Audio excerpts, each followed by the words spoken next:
America stands at a crossroads, and the battle lines are drawn, not just overseas, but right here at home. The war in Ukraine, the shifting global alliances, the political infighting in Washington. These are not separate stories. They are threads of the same tangled web, and at the center of it all stands one man, Donald J. Trump. Whether you love him or hate him, one fact is undeniable. He has changed the game. And now, as the world watches, his administration is doing what the establishment said was impossible. Pushing for peace in a conflict that has drained American taxpayers of billions and put the world on edge. But here's the real question. Is this about peace or is it about power? The Washington elite, the same people who spent years telling us that endless war is the only option, are suddenly panicked. Why? Because Trump has done what no president before him dared to do. Challenge the status quo. And Marco Rubio, once a critic, now a key player in Trump's foreign policy team. He's making headlines with a message that has rattled the establishment. Only Trump can make peace happen. Let's start with the facts.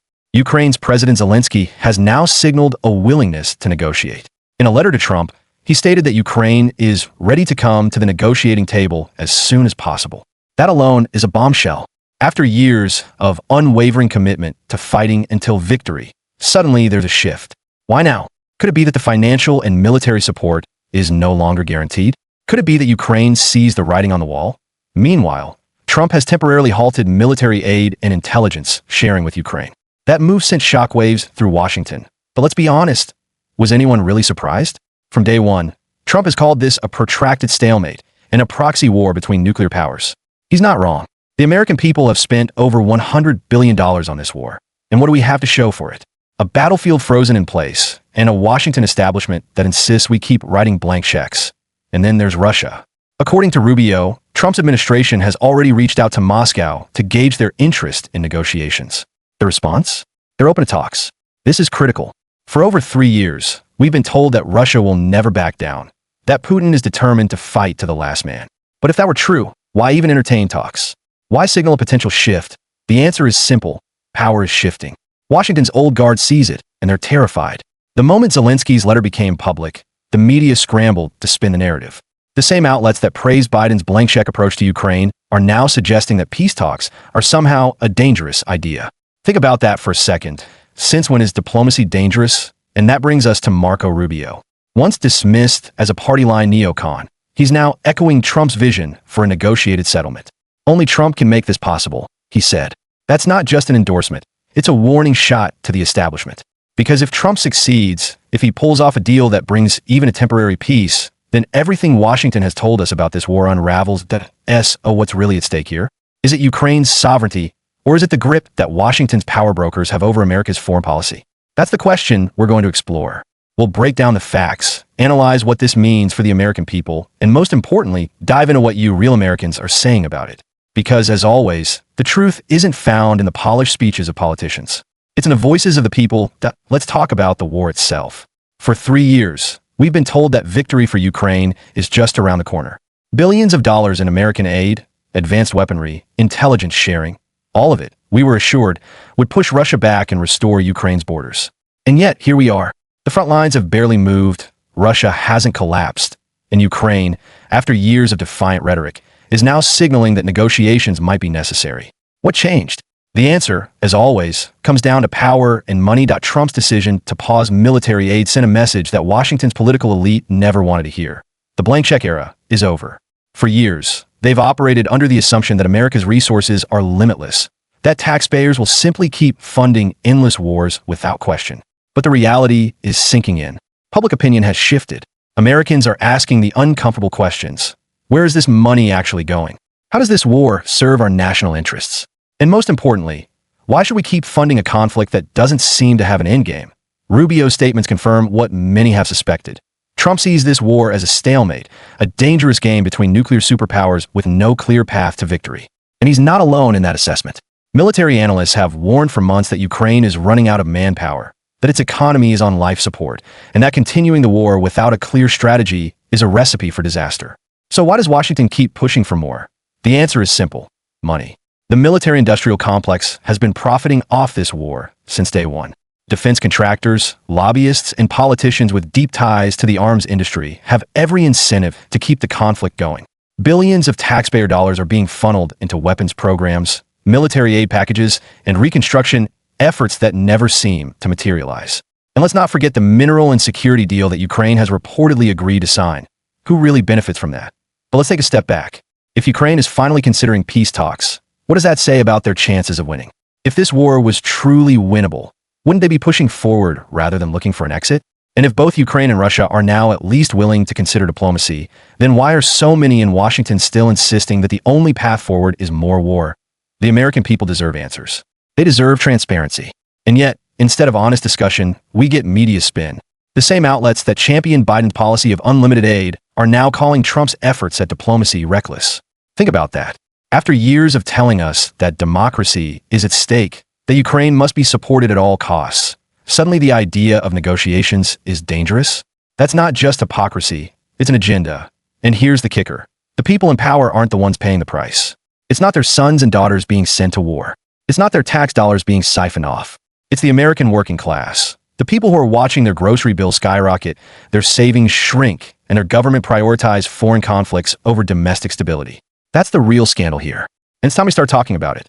Politics is war by other means. And right now, the battle inside the Republican Party is just as fierce as the one playing out on the world stage. Trump's rise reshaped the GOP, turning it from a party of Bush-era interventionists into a movement focused on America first. But not everyone in Washington got the memo. Many in the establishment still cling to the old ways: perpetual war, unlimited spending, and a foreign policy dictated by the same think tanks that led us into Iraq and Afghanistan. Marco Rubio's transformation is a case study in this political realignment. Once seen as the golden boy of the neoconservative wing, Rubio has now positioned himself as a key player in Trump's foreign policy circle. His statement, "Only Trump can make this possible," was not just an endorsement but a signal. It was a message to the old guard that the days of endless intervention are numbered. But here's the real question. Is Rubio sincere, or is this just political survival? That's what we need to examine next. Rubio was once one of the most vocal advocates for military aid to Ukraine, standing alongside the very establishment figures who pushed for maximum intervention. Now, he's backing Trump's call for negotiations. So, has he truly changed his stance?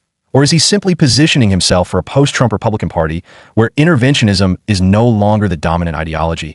And then there's the reaction from within the GOP. Trump's influence is undeniable, but that doesn't mean resistance has disappeared. The old guard Republicans, the Lindsey Grahams and Mitch McConnells of the world, still wield enormous power. They see Trump's foreign policy as a direct threat to the military-industrial complex that has enriched Washington for decades. The more Trump pushes for diplomacy, the more they push back. The media, of course, plays its role in this battle. The same outlets that cheered on Bush's wars in the Middle East are now warning that Trump's negotiation tactics are reckless. The same pundits who spent years advocating for regime change in Syria, Libya, and Iraq are now painting Trump as dangerous for simply suggesting diplomacy. This isn't about left versus right. It's about maintaining control. What does this all mean for the future of the Republican Party? If Trump succeeds in pulling off a peace deal, it will mark the final nail in the coffin for the old interventionist wing of the GOP. If he fails, or is blocked by the establishment, it will be proof that Washington's foreign policy machine is stronger than any one man. Either way, Marco Rubio's shift tells us something important. The Republican Party is changing, and the battle over its future is far from over. If you want to know what's really happening in America, forget the corporate media. Turn off the television, close the newspapers, and instead, take a look at what actual people are saying. The YouTube comment sections, the online forums, the discussions happening in diners and barbershops.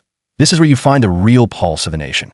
And when it comes to Marco Rubio's statements and Trump's push for peace, the reaction is louder than ever. First, there's the growing fascination with Trump's connections to Elon Musk and his AI company, XAI. Some people are convinced that this technology is playing a secret role in shaping Trump's foreign policy decisions. Others see it as a distraction, another tech billionaire promising solutions to problems that only politicians can solve. But here's what's clear. The fact that so many people are even discussing XAI in the context of geopolitics tells us something. Americans are looking for answers that they no longer trust the media to provide. Then there's the religious angle. Rubio, appearing with a cross of ashes on his forehead, has sparked debate among conservatives and moderates alike. Is this a sign of genuine faith, or is it just another politician using religion to score points? The responses are divided. Some see him as a man who has been spiritually transformed by his time in politics. Others aren't buying it, calling it a calculated move to appeal to the evangelical base. What's undeniable is that, in an era where politicians are scrutinized more than ever, every gesture, every symbol, matters. And then, of course, there's the deep divide over Rubio himself. Some commenters argue that he's an exhausted patriot, a man who has spent years fighting the Washington machine and is finally coming around to Trump's way of thinking. Others see him as a political chameleon, shifting his stance to stay relevant in a rapidly changing Republican Party. Which is it? That's the million-dollar question. One of the most interesting themes emerging from public reaction is the sheer level of distrust in Washington's ability to handle foreign policy. It's no longer just about Ukraine or even Russia.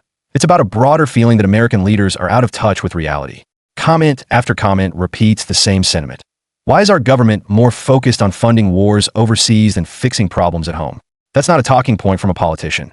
That's a question from ordinary Americans who are watching their cost of living skyrocket while billions are sent abroad. Perhaps the most revealing thing about these discussions is how they expose a fundamental shift in the way Americans think about war and peace. It's no longer about left versus right, Republican versus Democrat. It's about the people versus the establishment. Because at the end of the day, whether it's Trump, Rubio, or anyone else, what the American people want is simple. Leaders who put America first. That if history has taught us anything, it's that wars rarely end on the battlefield. They end at the negotiating table. The question is, will Washington allow that to happen?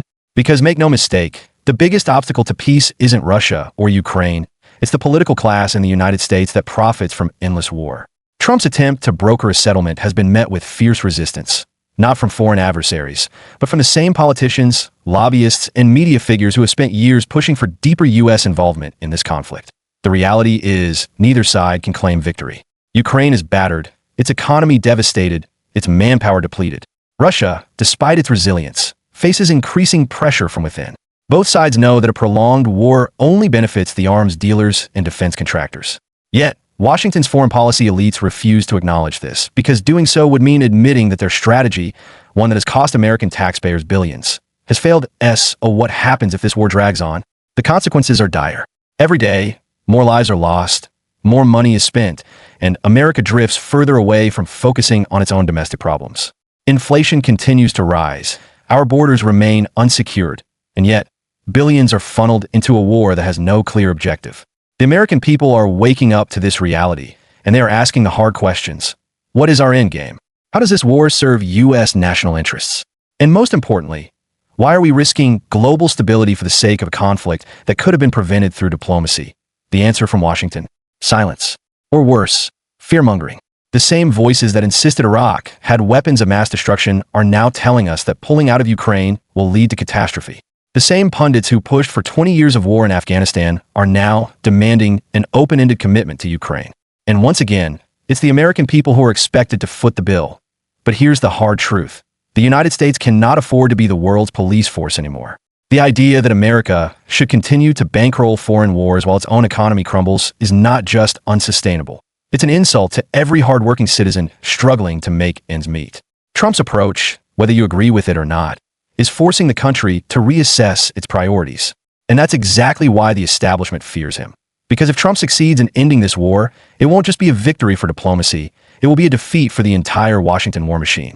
It will prove that peace is possible, that endless conflict is not inevitable, and that the American people deserve leaders who put their interests first. And that is a reality that Washington simply cannot accept. This isn't just a battle over Ukraine. This isn't even just about foreign policy. What we are witnessing is a seismic shift in the balance of power between the political establishment and the American people. The war machine, the media elites, the career politicians, they have spent decades building a system that thrives on endless conflict. And now, for the first time in a generation, someone is threatening to shut it down. Marco Rubio's words were a signal. Whether he truly believes in Trump's vision or is simply aligning himself with the shifting tides of the Republican Party, one thing is clear: the old neoconservative order is crumbling. The GOP is no longer the party of Bush-era interventionists. It is becoming a party that questions the logic of perpetual war. And that terrifies the Washington elite. Because if the war in Ukraine ends, if Trump pulls off a peace deal, then the American people will start asking the same question about every other conflict we've been dragged into over the past 2 decades. And that is exactly why the establishment is fighting back. The media, the think tanks, the defense contractors, the entrenched political class, they all have a vested interest in maintaining the status quo. They will tell you that diplomacy is dangerous, that pulling out of Ukraine will embolden our enemies, that questioning military aid is un-American. But here's the truth. The real danger is pretending that endless war is the only option. The American people deserve leaders who put their interests first, who secure our borders before they secure someone else's, who invest in American jobs before they invest in foreign wars, who prioritize peace over profits for the defense industry. And that is why this moment matters. Because if Trump succeeds, if he proves that peace is possible, then the entire foundation of Washington's foreign policy establishment begins to crack. Where do we go from here? That's up to you. The media will continue its spin. The politicians will continue their fear-mongering. But at the end of the day, the power doesn't belong to them. It belongs to the American people. It belongs to you.